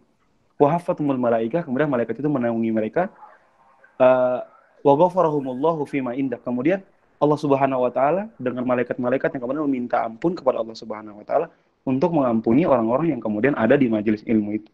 Itu salah satu keutamaan orang yang kemudian mengambil ilmu langsung dari majelis-majelis. Jadi bukan salah sebenarnya untuk antum ngambil dari YouTube atau internet. Sebenarnya boleh-boleh saja, cuman kemudian bisa jadi orang yang salah ngedit atau apa gitu kan. Kemudian juga nilai keberkahannya yang kurang gitu ketika kita tidak langsung. Makanya kenapa Al-Qur'an itu kenapa kemudian Al-Qur'an itu menjadi kitab yang mutawatir, atau mutawatir itu artinya turunnya itu terpercaya gitu kan. Jadi dalam ilmu periwayatan, dalam ilmu riwayat itu ada namanya mutawatir. Mutawatir artinya turunnya tuh terpercaya, dan dari atas kemudian sampai ke bawah semuanya itu jelas gitu. Nah, itu juga salah satu keutamaan atau salah satu nilai plus dari agama Islam, itu kita punya Al-Qur'an yang kemudian terpercaya. Surat Al-Baqarah yang kita baca sekarang sama dengan surat Al-Baqarah yang dibaca ketika zaman Rasul. Begitu juga dalam hadis Nabi gitu. Dalam hadis itu ada namanya mutawatir, ada yang namanya sahih, ada yang namanya hasan, ada yang namanya ahad, ada yang namanya hasan, ada yang namanya hasan li ghairi, hasan li dzati, dan sebagainya. Itu semuanya itu didapat dari, bisa tahu seperti itu apa? Dari bagaimana mereka ada dalam lingkaran ilmu. Lingkaran ilmu, mereka ada dalam kajian-kajian ilmu gitu kan. Makanya kemudian dalam hadis, kalau dalam periwayatan hadis, mungkin nanti ada namanya ketika hadis yang kemudian dimulai dengan haddatsana, atau berkata kepadaku, atau sami'tu. Nah, itu hadis yang kemudian para ulama menempatkan sebagai hadis yang sahih karena dia mendengar langsung. Nah, itu juga di situ bisa dibilang bahwa ilmu itu seharusnya bagaimana kita dengar langsung dari orang yang menyampaikan tanpa ada perantara yang lain. Kalau misalnya nonton di YouTube kan berarti perantaranya YouTube gitu kan. Kalau nonton di Instagram, dengar Instagram berarti perantaranya Instagram gitu. Jadi emang kesohihan atau kekuatan suatu ilmu dalam Islam juga itu bagaimana seorang itu mendengarkan langsung daripada gurunya gitu. Makanya Imam Bukhari dalam Sahih Bukhari beliau menempatkan 7 kriteria hadis sahih, yang salah satunya adalah bertemu langsung dengan guru. Nah, itu mungkin nanti kalau antum yang ingin memperdalam masalah ilmu hadis, tentang hadis dan yang lain-lain, nah antum mungkin bisa lihat. Jadi emang keberkahan dari halaqah ilmu itu keberkahan yang lebih, bagaimana tadi hadis dari Nabi SAW. Mungkin antum kalau pengen tahu hadisnya dengan lebih lanjut, bisa dicek di hadis Arba'in An-Nawawi, tapi saya lupa nomor berapa hadisnya. Wallahu a'lam bishawab. Nah, hadis riwayat Muslim. Nomor 2699. Riwayat Muslimnya itu. Wallahu a'lam bishawab. Jadi seperti itu ya, Fatia. Masya Allah. Gimana Saudari Fatia, apakah sudah jelas atau masih ada yang mau ditanyakan?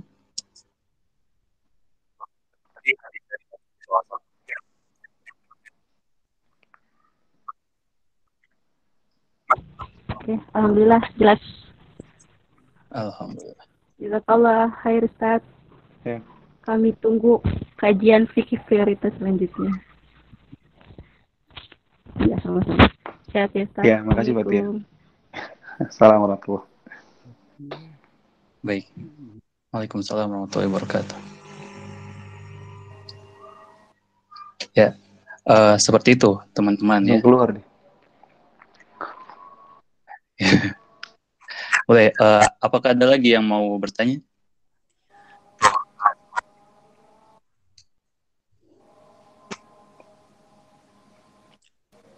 Oke. Oh iya, Boleh, mau silakan. bertanya boleh, Mas Moderator. Boleh, Ustaz Ya. Ridho. Boleh. Tadi kan di yang prioritas kayak gini tuh dia keduanya muamalah sama ibadah. Ya. Ini ada kasus sih sebenarnya ini dulu. Ada orang yang mau berangkat haji, kemudian tetangganya termasuk golongan orang yang membutuhkan seperti itu. Dan dia tahu orang yang ingin haji itu tahu sebenarnya. Dan orang yang ingin haji ini baru pertama kali dia haji, bukan kedua kali. Yang baru pertama. Itu posisinya bagaimana? Apakah dia akan mendahulukan ibadah yang sifatnya wajib itu ketika dia mampu, atau dia memprioritaskan saudaranya yang butuh bantuan, entah terlepas dari memang urgennya bantuan itu mereka butuhkan atau enggak, seperti itu, Ustaz. Iya. Bagaimana berat. Pertanyaan ini berat tapi menarik. Oke, bismillahirrahmanirrahim. Jadi ada contohnya sebenarnya dalam kitab fikih prioritas dari Dr. Al-Allamah Yusuf Al-Qaradawi, dalam kitab beliau fikih muamalat, fikih aulawiyat atau fikih prioritas. Jadi tapi di situ beliau mencontohkan orang yang kemudian berhaji terus setiap tahun, tapi sebelumnya dia sudah punya haji. Nah, ini seharusnya paling penting dalam menentukan suatu prioritas itu kita memiliki yang namanya fikih muwazanat atau fikih perbandingan. Kemudian nanti di fikih perbandingan itu nanti kita akan menemukan ada namanya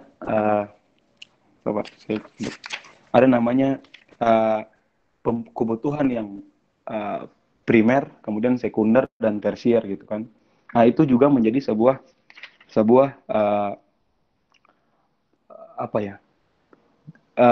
ukuran gitu untuk menentukan skala prioritas kita.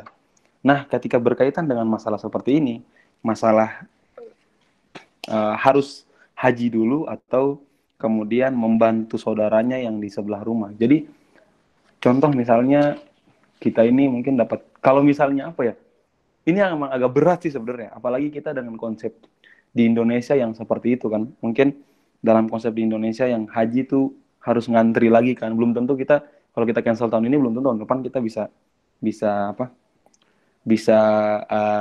dapat haji juga seperti itu. Maka kalau menurut Anda pribadi, mungkin kita bisa membantu dia tanpa harus merelakan haji kita. Contohnya kalau misalnya dia butuh uang, ya mungkin pastinya dong kita nggak mungkin pakai duit haji, karena duit haji kan pasti udah di store semua gitu. Ya mungkin kita bisa bilang ke dia untuk pinjam kemana gitu kan. Kalau nggak kita punya uang lebih, kita bisa kasih ke dia. Atau nggak kita punya, kalau misalnya kita sama sekali nggak punya uang nih, kita punya uang yang cukup banget untuk bisa haji, maka mungkin kita kemudian mencari pinjaman untuk dia, ataukah membantu dia untuk mencari pinjaman atau sebagainya. Jadi membantu orang itu, atau dalam skala seperti ini, membantu orang itu bukan berarti kita langsung memberikan dengan apa yang kita punya, enggak. Tapi kemudian kita mencarikan solusi untuk dia juga, walaupun tanpa perantara kita langsung, tapi kemudian kita mencari solusi dia juga. Itu adalah bagian dari membantu dia gitu, atau memenuhi hak dari saudara kita sendiri. Jadi mungkin seperti itu. Apalagi mungkin dalam contohnya, kalau misalnya ini akan berbeda ketika dia sudah haji 2 kali misalnya, atau 3 kali. Nah, ini berbeda lagi, karena di haji itu kan al-Islam anta syahada ilaha illallah anna muhammadan rasulullah wa tuqimus shalah wa tu'tiz zakah wa tahujjal bait man istata'a ilaihi sabila kan. Barang siapa yang mampu gitu. Jadi ketika dia sudah masuk kadar mampu, maka dia harus berhaji gitu. Apalagi haji di Indonesia yang harus ngantri kan. Jadi seperti itu kalau menurut dari anak pribadi. Wallahu a'lam bishawab.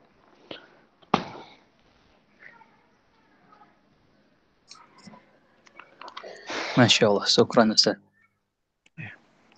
Bagaimana Mas Adibun? Sudah jelas? Sudah jelas. Sehat selalu, Ustaz. Alhamdulillah. Kalau ada pembahasan. Makasih Don. Oke, terima kasih. Iya. Bagaimana? Apakah ada yang mau bertanya lagi? Beta. Oh, Oke, silakan. boleh silakan. Pakai bahasa Indonesia ya, Saudara Ustaz? Muhammad Saudara Yasin. Yasin Kadafi pakai bahasa Indonesia ya? Oh iya, Ustaz. Iya. Assalamualaikum. Silakan, Ustaz. Waalaikumsalam warahmatullah. Jadi Waalaikumsalam. ini begini, Ustaz. Jadi fenomena yang ada sekarang itu gini, ada beberapa kelompok yang apa lagi namanya, yang mendefinisikan ilmu itu yang tentang hadis-hadis yang berkaitan dengan faedah ilmu itu yang berkaitan dengan fadilah ilmu itu, ilmu yang ditafsirkan itu hanya ilmu agama. Bahkan juga kalau orang awam mau tarik kesimpulan yang mendapatkan gelar alim itu cuma orang-orang yang paham agama. Nah, jadi ada beberapa kelompok yang menafsirkan ilmu itu yaitu ilmu agama, bukan ilmu-ilmu yang lain. Jadi kira-kira bagaimana tanggapan Ustadz ini terhadap orang-orang yang kayak ini? Begitu. Oke, bismillahirrahmanirrahim. Sekali lagi, ini pertanyaan yang sangat menarik. Memang, kadar ilmu yang paling tertinggi dalam agama kita, agama Islam adalah bagaimana kita, karena ini bukan cuma kadar ilmu kan, kewajiban bagi kita sebagai seorang yang beragama Islam, sebagai seorang yang telah bersaksi bahwa Allah Subhanahu wa Ta'ala adalah Tuhan semesta alam, Tuhan salah satunya, dan kemudian Nabi Muhammad SAW adalah utusan dari Allah Subhanahu wa Ta'ala, maka memahami agama kita itu menjadi wajib dan menjadi hal paling prioritas dalam diri kita. Tapi sekali lagi kita harus paham bahwa Islam ini adalah syamil wa mutakamil, atau artinya adalah Islam ini adalah menyeluruh. Al-Quran itu diturunkan isinya bukan cuma ibadah aja. Dalam Al-Quran ada bagaimana cara berdagang, dalam Al-Quran ada bagaimana cara membangun negara, dalam Al-Quran ada bagaimana cara membangun rumah tangga, dalam Al-Quran ada banyak sekali ilmu-ilmu lain yang kemudian bisa dibilang tidak berkaitan dengan ibadah secara mahdhu atau ibadah yang tadi saya bilang seperti sholat dan zakat dan sebagainya. Maka bisa kita bilang bahwa ilmu yang ada di muka bumi ini yaitu ilmu demi dari Allah Subhanahu wa Ta'ala, dan kemudian menjadi kewajiban masing-masing untuk kemudian ketika kita sendiri, contohnya kita punya siapa tadi, Muhammad Qaddafi gitu kan. Muhammad Qaddafi contohnya seorang yang kemudian mengambil jurusan kesehatan masyarakat. Ini ilmu yang sangat penting. Kenapa sangat penting? Karena berkaitan dengan orang lain gitu kan. Bagaimana khairun nas anfa'um linnas gitu kan. Rasulullah SAW bersabda, sebaik-baik manusia adalah bermanfaat bagi yang lain gitu kan. Maka ketika kita lihat di daerah kita misalnya, antum di sini juga ada di buku prioritas ini, kalau nggak salah, jadi Imam Ghazali itu, kalau nggak salah, Imam Nawawi kalau nggak salah. Imam Nawawi itu sebenarnya beliau mengatakan bahwa Imam Ghazali, aneh agak lupa soalnya. Di fikih prioritas ada. Jadi di buku fikih prioritas Syekh Yusuf Qaradawi itu ada. Jadi Imam Ghazali itu beliau mengatakan bahwa di daerah beliau itu, kenapa beliau harus belajar agama, belajar fikih, karena di daerah beliau itu emang butuh orang yang harus paham agama. Orang paham agama itu dikit. Tapi kemudian ketika di daerah itu orang yang paham agama banyak, tapi kurang dokter misalnya, maka kemudian mencari salah satu dari orang di daerah itu mengambil jurusan dokter, hukumnya wajib malah. Karena agar apa? Agar ilmu dokter ini ketika nanti dia pulang ke daerahnya, orang-orang tuh nggak perlu cari orang lain. Apalagi sampai dia contohnya perempuan dia perempuan muslimah gitu kan, contohnya berjilbab ada yang bercadar. Kemudian dia ketika mau memeriksa kandungannya, kemudian dokternya itu seorang yang bukan muslim misalnya, udah bukan muslim, laki-laki lagi kan. Nah ini kan riskan juga di sini. Kemudian ada iskal, ada muskilah, ada masalah gitu kan. Kemudian nanti ada pertimbangan-pertimbangan yang lain kemudian membolehkan. Tapi kemudian alangkah baiknya kemudian muslimah itu kita jadikan dokter apa? Dokter misalnya seperti dokter kandungan, agar nanti muslimah yang pakai jilbab atau muslimah yang lain itu mereka nggak riskan atau nggak takut untuk apa? Untuk periksa di situ misalnya. Jadi sebenarnya ilmu, karena tadi bagaimana ilmu itu berkaitan dengan amal gitu kan. Jadi amal itu juga berkaitan dengan mujtama atau berkaitan dengan masyarakat kita. Jadi ketika di masyarakat ada ilmu yang kurang, contohnya di masyarakat kita dokter yang Islam itu kurang, contohnya dokter yang Islam itu kurang, maka kemudian mengambil jurusan kedokteran itu hukumnya wajib. Itu sebagaimana di dalam fikih prioritas itu Syekh Yusuf Qaradawi berkata seperti itu juga. Jadi bagaimana kita Islam ini, sekali lagi, Islam itu syamil wa mutakamil. Islam itu menyeluruh, Islam itu mengatur semua sendi dalam kehidupan kita, maka yang termasuk dalam sendi kehidupan itu semua itu masuk dalam ibadah juga. Ketika menjadi dokter dan kemudian ingin untuk menyehatkan, ingin untuk memeriksa orang-orang sakit yang muslim, atau enggak ingin membantu orang-orang muslim yang kemudian tidak punya kemampuan untuk berobat, itu juga ibadah yang besar dan ibadah yang mulia juga. Malah kemudian ketika orang yang mengambil jurusan agama misalnya, tapi kemudian dia cuma menjadikan ilmu agama dia untuk sebagai amal dia sendiri tanpa dia mengajarkan kepada orang lain, atau tanpa diamalkan dalam keseharian dia, maka dia akan mendapatkan mendapatkan balasan yang pedih atas itu gitu. Maka sekali lagi Islam itu syamil wa mutakamil. Jadi semua yang berkaitan dengan kehidupan manusia itu semua adalah dijelaskan di dalam Islam. Jadi seperti itu. Jadi emang kalau misalnya dibilang paling utama, pastinya paling utama belajar agama, karena itu kewajiban untuk kita sebagai seorang muslim. Setelah kita udah paham agama kita, walaupun nggak harus sampai paham banget, nggak harus seperti itu. Maksudnya setidaknya kita tahu lah apa yang wajib, apa yang enggak. Mungkin pelan-pelan dalam keseharian kita mungkin paham yang lain dan sebagainya. Jadi kita paham agama paling pertama, kemudian kita jadi seorang dokter. Makanya ada perkataan dari Al-Ustadz Umar At-Tilmitsani, seorang pemikir dari Mesir, kata beliau, nahnu du'at qabla kulli syai'. Kita itu dai sebelum sesuatu.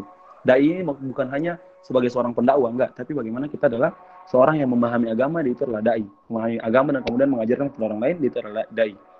Sebelum sesuatu. Jadi ketika kita menjadi dokter, ya kita jadi dokter yang paham agama juga.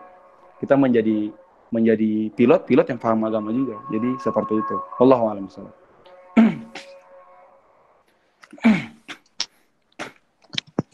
Oh iya Ustaz, Masya Allah, syukran katsiran. Bagaimana saudara Muhammad Qaddafi? Alhamdulillah, sangat luar biasa sekali Ustaz ya, pembahasan malam ini. Apa yang tadi dipaparkan oleh Ustaz itu benar-benar sangat bisa kita rasakan manfaatnya Ustaz. Alhamdulillah. Untuk teman-teman semuanya, apakah ada lagi yang mau bertanya? Oh boleh, silakan Faisal Fardan. Silakan. Assalamualaikum Ustaz. Assalamualaikum warahmatullahi. Saya mau tanya tentang tadi yang Ustaz bilang dakwah, itu kan seorang dakwah itu dibilang sebagai dai, dan seorang dai tadi yang saya dengar Ustaz bilang seorang dai itu adalah seorang yang memahami ilmu agama, ya kalau saya salah tadi. Orang yang memahami agama dibilang dai. Maksudnya memahami ini tingkatnya seperti apa Ustaz? Maksudnya harus setara memahaminya setara kayak bagaimana baru bisa disebut dai begitu. Itu aja Ustaz. Oke. Bismillahirrahmanirrahim. Terima kasih tadi. Mungkin ini juga bisa menjadi koreksi juga dari perkataan saya, bahwa menjadi dai pastinya kita pastinya memahami agama itu hukumnya wajib gitu kan. Maksudnya wajib bagi kita sebagai seorang muslim. Kemudian kita harus kapan menjadi seorang dai? Kapanpun gitu. Ketika kita memiliki sebuah kebaikan dan kita berikan kepada orang lain kebaikannya, kita tularkan gitu. Ketika kita menjadi seorang muslim, seharusnya muslim itu, kata Al-Habib Habib Salim Al-Idrus Al-Jufri, Habib Salim Al-Jufri, kata beliau, muslim itu adalah dari kata salima atau selamat. Jadi ketika dia memiliki dia kemudian menjadi selamat untuk diri dia dan kemudian menjadi selamat untuk orang lain. Nah, itu dia seorang dai. Jadi kadar ilmu seperti apa? Sebenarnya tidak ada mungkin kalau misalnya dalam ilmu-ilmu kayak ilmu hadis, kemudian ilmu fikih, kemudian seseorang dikatakan mujtahid ketika memahami beberapa poin. Kemudian juga nanti mujtahid itu ada mujtahid madhab, kemudian ada mujtahid mutlak dan mujtahid sebagainya. Itu mungkin di luar pembahasan seorang dai gitu. Seorang dai itu kemudian seseorang yang kemudian dia punya sesuatu dan memberikan sesuatu yang kebaikan kepada orang lain, itu sebenarnya bisa dibilang kadar seorang dai. Ketika antum punya ilmu agama walaupun gak banyak, tapi kemudian antum memberikan kepada orang lain, ya itu bisa antum juga dikatakan seorang dai gitu. Dan dai ini adalah sebuah kewajiban sebenarnya, menjadi bukan, kalau bahasa dai mungkin terlalu tinggi ya, menjadi seorang agent of change gitu kan. Karena bagaimana Allah Subhanahu wa taala berfirman apa? Astagfirullahaladzim.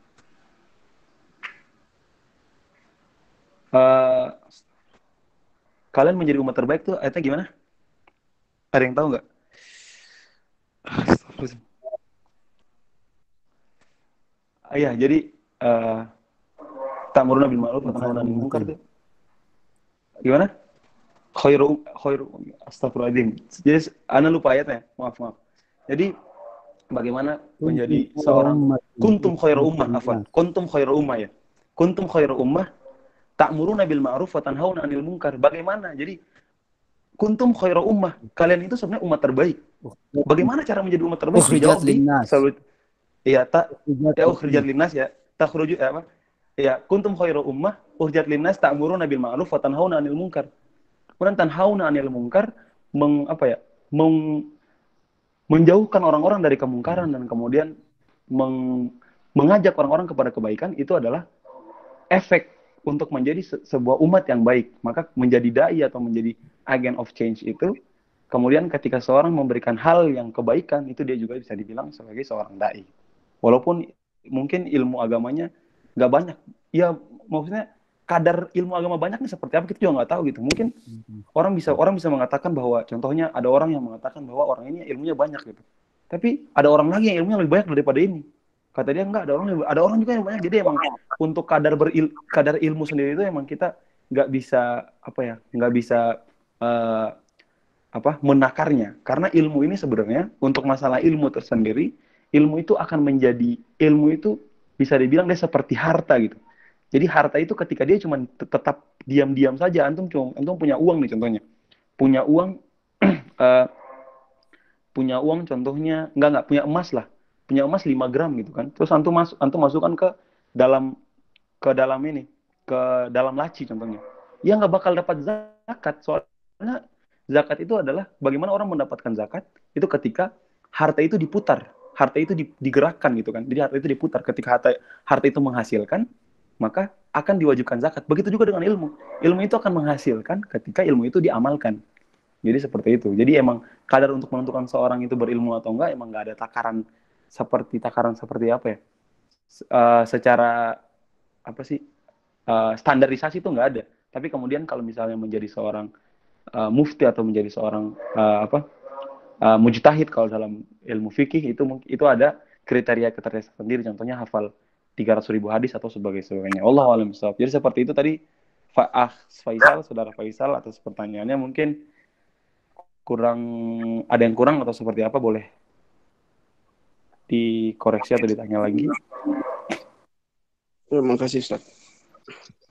Ayo, sama-sama Faisal Fardan. Baik, terima kasih banyak. Insya Allah untuk diskusi dan tanya jawab ini akan kita laksanakan mungkin 10 atau 15 menit lagi. Jadi untuk teman-teman semua yang masih ada unek-unek atau ada yang ingin benar-benar ditanyakan, boleh silakan langsung bertanya kepada Ustadz Rashid Ridho. Apakah masih ada teman-teman yang ingin bertanya lagi?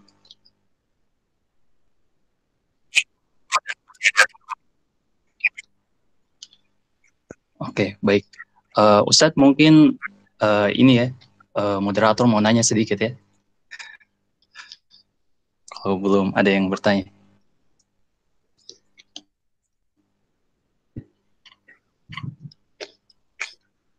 Oke. Ustadz, Ana mau bertanya ini Ustadz ya. Oke. Jadi kita ini sebagai manusia dari pembahasan yang tadi, paham dulu atau amal dulu, mungkin tanpa kita pungkiri juga, kita sudah banyak melihat di lingkungan kita, di keseharian kita mungkin ya, bahwasanya kita ini melakukan suatu amalan atau melakukan suatu perbuatan itu ada yang tidak kita sadari, atau ada yang kita memang sadar melakukannya gitu. Nah, contoh misalkan begini, ada teman-teman kita, kita tahu gitu, kita punya ilmunya, kita belajar ilmunya, kita tahu akan ilmu tersebut, tapi kita sadar kita mengamalkannya hanya untuk kita saja. Nah, ketika ada teman-teman kita, ketika ada lingkungan kita yang memang sadar, kita lihat hal itu secara zahir salah gitu, atau hal itu secara zahir masih seperti cukup keliru. Cuman dari kita pribadi masih banyak yang merasa masih minder untuk menegur, atau masih belum mampu untuk menyapa orang tersebut, di mana kendala-kendala yaitu seperti orangnya mungkin lebih tua dari kita, atau orangnya mungkin kita rasa ilmunya lebih tinggi dari kita. Nah, hal tersebut ini yang memang membuat kita tuh merasa belum mampu gitu untuk membagi apa yang sudah kita tahu. Nah, di lain sisi, di mana banyak sekali pendapat-pendapat yang mungkin berbeda, atau mungkin alurnya berbeda tapi sama maksudnya gitu ya, dari apa yang ingin kita tegur tersebut. Nah, mungkin dari Ustadz sendiri apakah ada tanggapan mungkin Ustadz ya untuk hal-hal seperti ini, dimana kita tahu bahwa ketika kita tidak menegurnya, ketika kita tidak menasehati, hal itu akan salah dan menjadi dosa untuk kita. Tapi di lain sisi kita merasa sulit gitu Ustadz untuk melakukan hal tersebut. Nah, mungkin Ustadz boleh silakan. Bismillahirrahmanirrahim. Jadi ada hadis Nabi SAW yang berbunyi, man ra'a minkum munkaran falyughayyirhu biyadihi fa illam yastati' fa bilisanihi fa illam yastati' fa biqalbihi wa dzalika adhaful iman, atau kama qala sallallahu alaihi wasallam.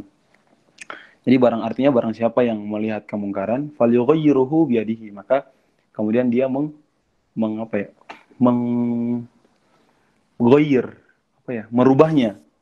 merubahnya dengan tangannya. Fa illam yastati', kalau dia nggak mampu, fa bilisanihi, kemudian dengan lisannya atau dengan perkataannya. Fa illam yastati' fa biqalbihi, kemudian kalau misalnya dia nggak mampu dengan perkataannya, maka kemudian dengan hatinya. Maksudnya hati di sini adalah dengan doa gitu. Fa inna dzalika adhaful iman, maka yang paling terakhir itu adalah yang serendah-rendahnya iman, atau sedoif-doifnya iman, selemah-lemahnya iman. Nah, itu jadi bagaimana juga Nabi SAW bersabda, khairukum man ta'allamal Qur'an wa 'allamah. Sebaik-baik kalian adalah man ta'allamal Qur'an, barang siapa yang mempelajari Al-Qur'an, wa 'allamahu, kemudian mengajarkannya kepada orang lain. Kemudian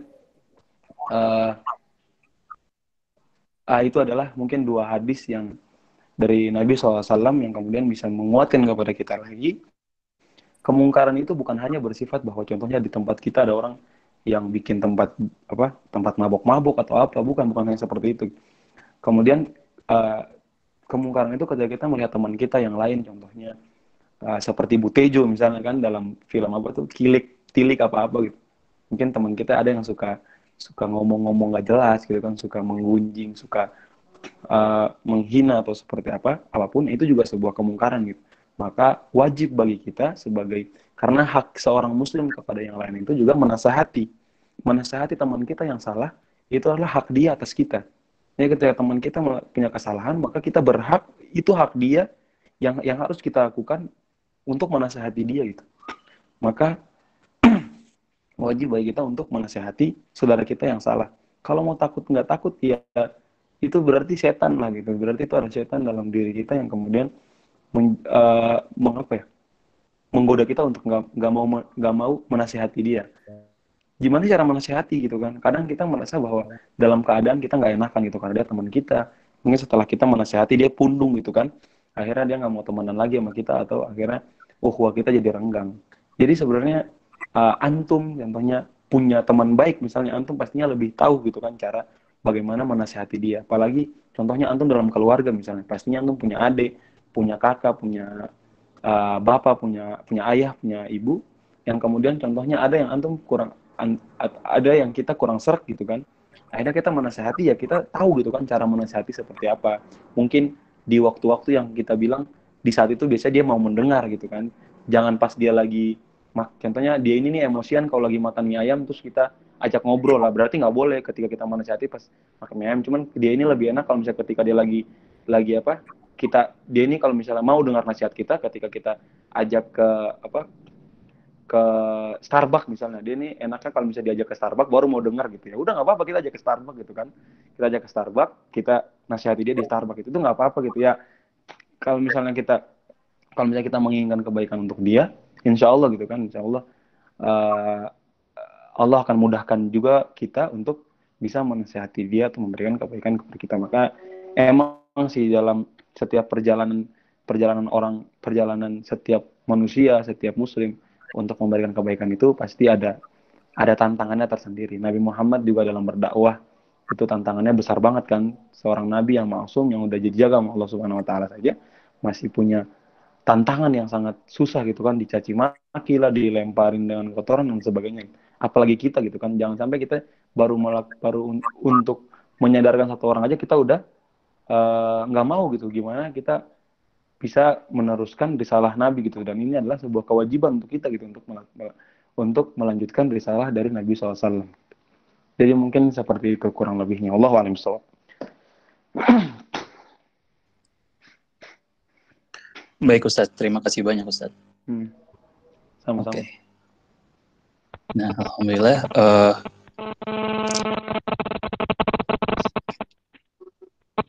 Untuk teman-teman yang lain, apakah masih ada yang mau bertanya?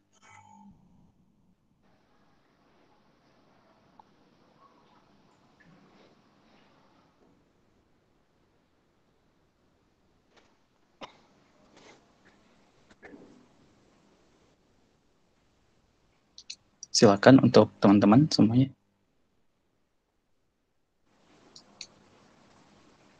Oke, sepertinya sudah cukup ya. Baik, boleh sekarang kita tutup saja ya. Terima kasih kepada teman-teman semua, tamu undangannya sudah hadir. Terima kasih kepada Pak Cokro sebagai guru kita. Terima kasih kepada Ustadz Rashid Ridho atas semua yang telah diberikan tadi. Alhamdulillah sudah banyak hal-hal yang memang menjadi nasihat terpenting untuk kita dan membuka wawasan serta hati kita lagi ya teman-teman semuanya. Nah, seperti apa yang dibilang kepada Ustadz Rashid Ridho untuk malam ini, hal-hal yang penting yang harus kita tahu bahwasanya amal dan ilmu, alangkah baiknya ketika kita melakukan suatu amal harus benar-benar didasari dengan ilmu. Nah, dan ilmu tersebut juga adalah ilmu yang penting, di mana kita diwajibkan untuk mempelajari ilmu agama, yakni ilmu Islam terlebih dahulu, kemudian boleh kita mempelajari ilmu-ilmu yang lain. Boleh. Mungkin seperti itu teman-teman semuanya. Kita tutup kajian kita pada malam hari ini dengan membaca hamdalah. Alhamdulillahirrabbilalamin. Kemudian akan ditutup oleh Ustadz Rashid Ridho dengan pembacaan doa. Boleh silakan Ustadz dipimpin. Bismillahirrahmanirrahim. Qabla doa, sebelum kita berdoa, hayya nastaghfirullah jama'atan. Sebelum kita berdoa, mari kita istighfar.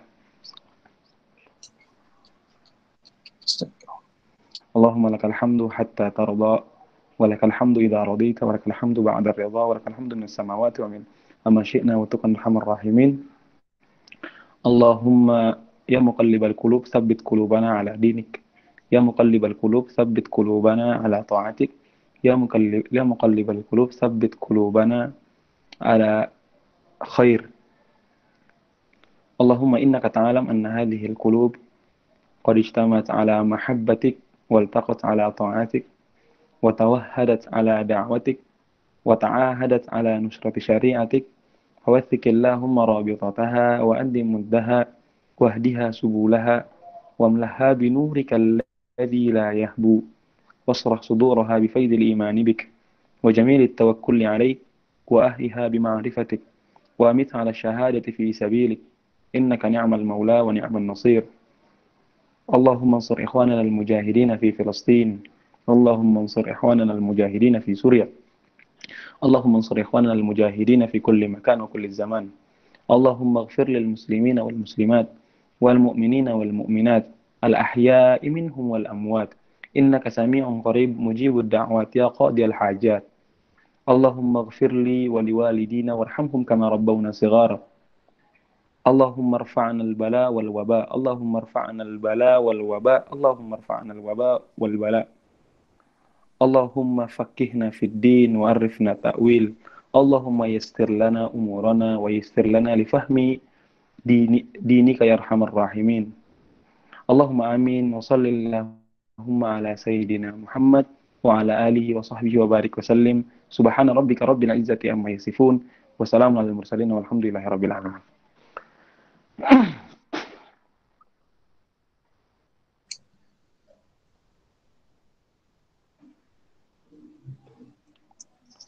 Alhamdulillahirabbil alamin. Terima kasih Ustadz. Alhamdulillah selesai sudah acara kita pada malam hari ini. Semoga apa yang telah disampaikan menjadi nasihat terbaik untuk kita semua ya.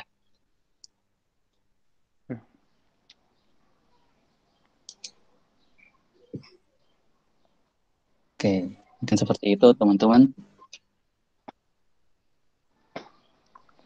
Alhamdulillah untuk yang hadir pada malam hari ini banyak sekali dari alumni-alumni kita dari Pondok Pesantren Al Khairat Ambon ya. Dan ada beberapa teman saya juga di sini dari mahasiswa IPB juga ada. Dan mungkin teman-teman semua selain dari alumni, alhamdulillah sudah banyak berjalan dan kata Fatia tadi ya Ustadz ya, ditunggu seri selanjutnya Ustadz. Ya, insyaallah. Ya begitu Mas Adebun. Ya, terima kasih banyak semuanya. Ya, sama-sama terima kasih semuanya. Syukran. Iya.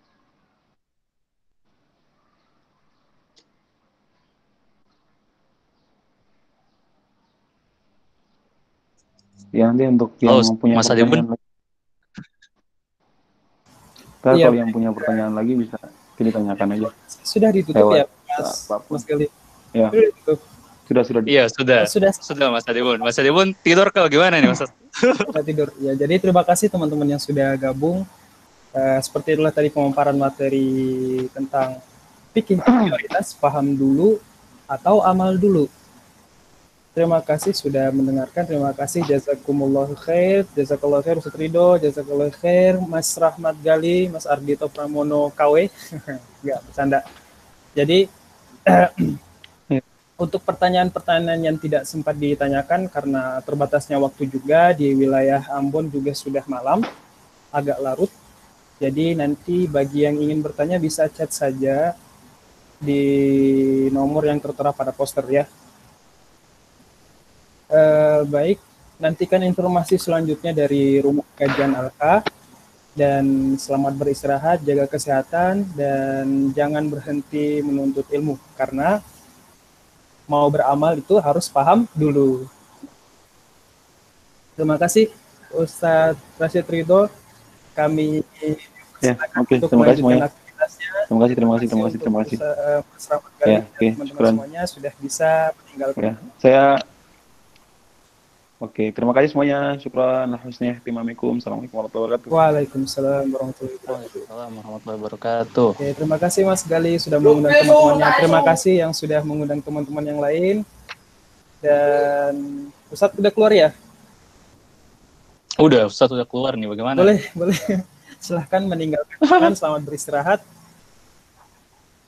Iya, bebas tinggal juga nih. Kau gimana? Di sini ada Mbak Amalia Nita yang masih ada. Mas Arjun, terus ada Mbak Yang ngaji dulu. Mas Faisal Fardan, ada Mbak Hana Warela, ada Mbak Husnul Afiyah. Kemudian ada Mas Ardito Pramono. Penutup dia. Bagaimana Mas Faisal? Ya, Gimana? panitia semua nih. Enggak, bukan kalian semua.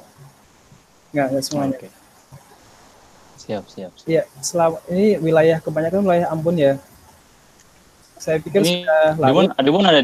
Adebon ada di Ambon juga. Saya nggak di Ambon. Di mana? Di ini Solo. Iya, masih di Solo. Oh iya. Kabar Gimana, baik ya? Mas? Alhamdulillah. Gimana Mas Gali? Kabarnya baik juga. Alhamdulillah.